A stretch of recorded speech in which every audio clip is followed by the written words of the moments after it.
এটা তো আমরা জানতে চাই নাকি জানতে চাইবো না এটা আমাদের প্রথম দিয়ে সর্দি কাশি দিয়ে গলায় ব্যথা হতে পারে তারপরে যখন এইটা আরো সিভিয়ার অর্থাৎ কঠিন অবস্থা নেয় তখন কি হয় তখন শ্বাসকষ্ট দেখা যায় এই শ্বাসকষ্টটা কোথায়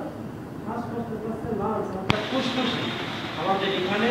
ফুসফুসে আছে পাশে একটা হার্ট আছে তাই তো এই হার্টটা পাশে করে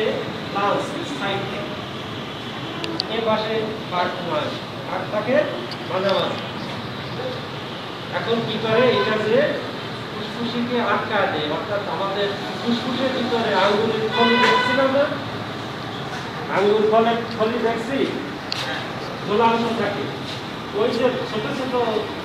যে ঝুলান্ত গাছগুলো বলা হয় অর্থাৎ এইকে আমাদের ফিল্টার করে আমরা শ্বাস প্রশ্বাস যেটা নিই এইটা আমরা ফিল্টার করে রক্তে পৌঁছায় তখন কি করে যে এইটাকে আটকায় দেয় এই যে শ্বাসনলী আটকায় ব্লক করে দেয় ব্লক করে দিলে আমরা তখন কি করি শ্বাসকষ্ট দেখা যায় তখন কি প্রয়োজন হয় অক্সিজেন তাই তো আবার হার্ট অ্যাটাক হলে শ্বাসকষ্ট হতে পারে নিউমোনিয়া হলে শ্বাসকষ্ট হতে পারে এই হপিং কাশি তোমরা তো পড়েছো হপিং কাশি এটা হলেও শ্বাসকষ্ট আসতে পারে তাহলে শ্বাসকষ্ট শুধু যে একটা রোগে হয় তা কিন্তু নয় মূল ধারণা আছে এইটা আমাদের প্রাথমিক ধারণা যে এইটা আমরা কিভাবে সতর্ক থাকবো যে এইটা আমাদের যাতে না হয় তাই তো মূল উদ্দেশ্য তো এইটা আমরা সবাই জানি এটা আমরা সবাই জানি যে স্বাস্থ্যবিধি মানলে আমাদের শরীর সুন্দর থাকে তাই তো এই বিষয়ে কি প্রশ্ন আছে কারণ জানার মতো কিছু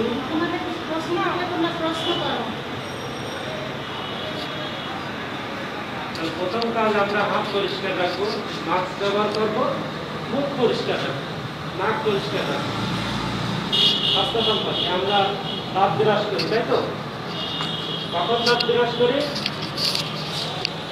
দাঁতটা কখন বিরাজ করি আমাদের কখন করা উচিত দুই বেলা কখন কখন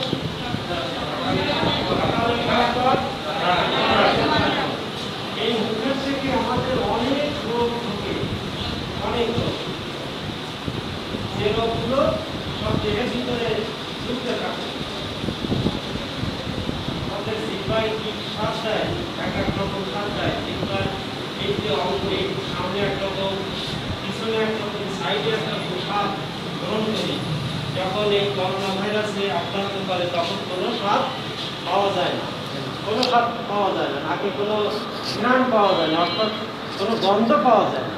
তাহলে কী করে নাকের যে ঝিল্লি অর্থাৎ নরম তন্তুটা আছে এখানকে আটকায় দেয় আটকায় দিলে ওই ঘ্রাণটা টোটালে বন্ধ করে দেয় সাধারণ ন্যাচারাল থাকে তাহলে আমরা কী করবো দাঁত বিরাজ করার পাশাপাশি আমরা একটু খেয়াল করবো যে মুখটা পরিষ্কার রাখা নাকটা পরিষ্কার রাখা নাকটা কীভাবে আমরা একটু লবণ পানি হালকা একটু কুসুম গরম লবণ জলের ভিতরে একটু গরম জলের ভিতরে সামান্য একটু লবণ দিয়ে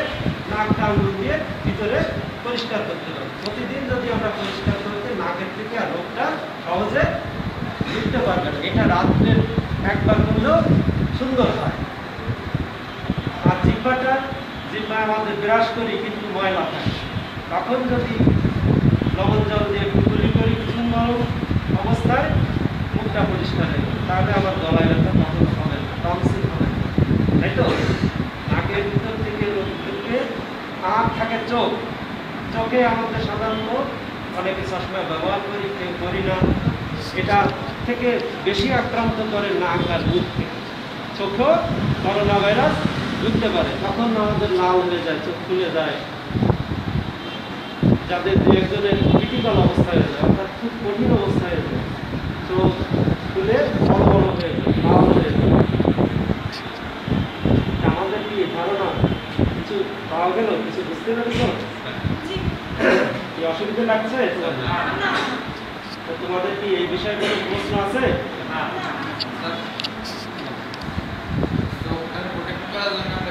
আমরা সাদা গ্লাসের একটা চশমা করতে পারি সাদা গ্লাস আমাদের হয়তো একটা পাওয়ার আছে তোমার একটু পাওয়া লাগবে, ঠিক আছে? তোমার পাওয়া লাগবে, তুমি একটা সাদা চশমা এরকম ব্যবহার করতে পারো যাতে সরাসরি আমার চোখে এটা ঢুকতে না পারে। আর এই বারবার জল দিয়ে ধুতে পারি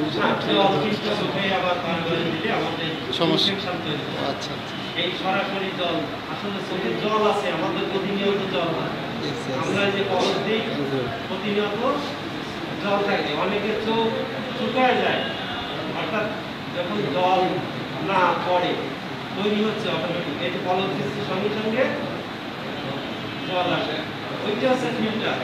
আর বাইরে যেটা দিই এটা আমরা বাইরের